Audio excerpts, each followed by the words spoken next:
Alright guys, here we are on the final page. It's been years. You guys are getting ready to graduate and we're finally done with this thing.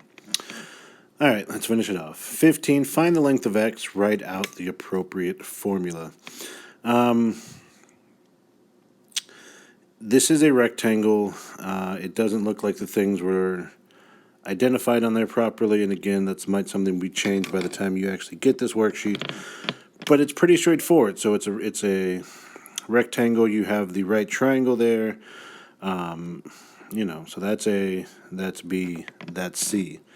And we just want to make sure you write out the appropriate formula. So whatever you're doing on here, we're just going to make sure it's written out appropriately. So you have 100 squared plus x squared equals 260 squared. If you subtract that over, x squared equals 260 squared minus 100 squared. I don't know if y'all heard that. That's now my dog wanting to come back in, if you remember from a few videos ago when he wanted to go out. So the reason this little x equals the square root thing is here is so you understand that what would go in here is technically 260 squared minus 100 squared. And on your calculator, you can put that all as one big thing, right? So let's see, 260 squared minus 100 squared, and then square root. It's 57,600, which should be 240. So, being the good dog owner that I am, I'm going to go let my dog in real quick again. Just wait a minute and I will be right back. Well, that was exciting. So I let my dog back in, and he does this weird thing where he runs back and forth in the carpet with his butt dragging, and it looks kind of funny. And if I knew how to splice video into this thing, I probably would have and added that in, but I'm not that tech savvy, so maybe one day. All right, number 16, find the value of x, find the perimeter of ABC. So, ABC so far, you have this 26, you have this 40, and you have 10. You're literally just missing this one piece x. Now, looking at what we have all kinds of right triangle rules available. You know, could we do special right? Do we know 30, 60, 90, 45, 45, 90? No. Could we do trig?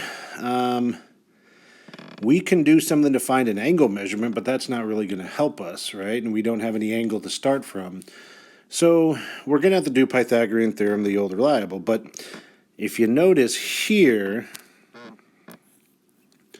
on this right triangle, we only have one side. So we don't have the two sides necessary. But over here on this side, we have two sides that could help us find a third side, which that third side can be used on the other triangle. So if you get what I'm saying, it's a long way of saying we're going to have to do Pythagorean theorem twice again. So 10 squared plus x squared equals 26 squared. You get x squared equals 26 squared minus 10 squared. Square root both sides, and you're going to get 24. Now, from there, we can set up x squared plus 24 squared equals 40 squared. X squared equals 40 squared minus 24 squared. And give me a minute to just do that in my head, which, even though you can't see what I'm doing, just totally believe me that I'm doing this in my head. 40 squared minus 24 squared, 1,024. And of course, the square root of 1,024 is 32.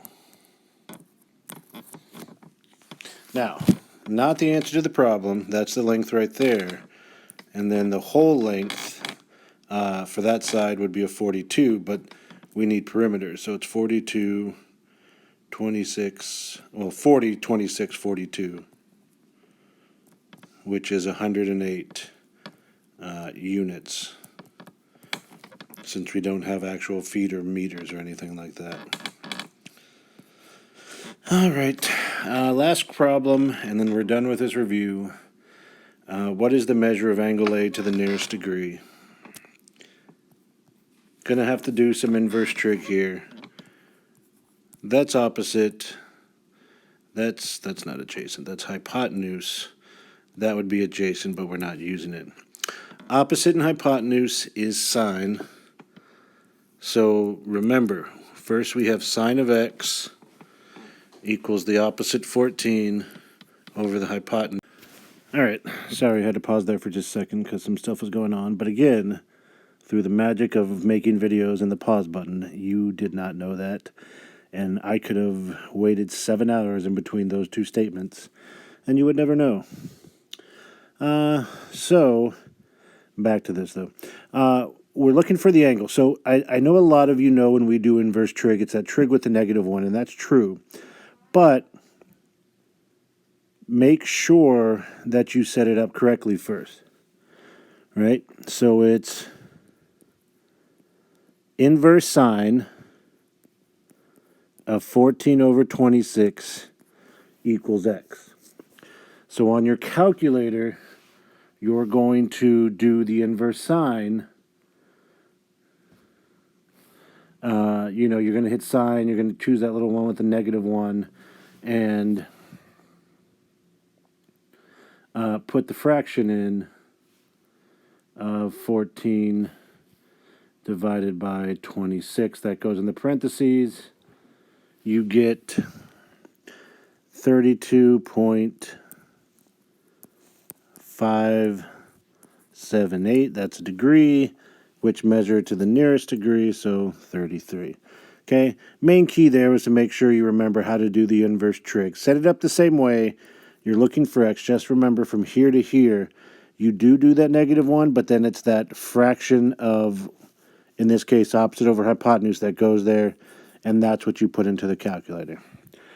All right, so I hope these videos help for those of you that watch them. I hope this is not like a lonely comic on a stage talking to nobody, that no one ever watched this, and they're just sitting there in obscurity. And we'll find out. So hopefully these helped, and Tuesday's the benchmark. We'll be ready. Bye-bye.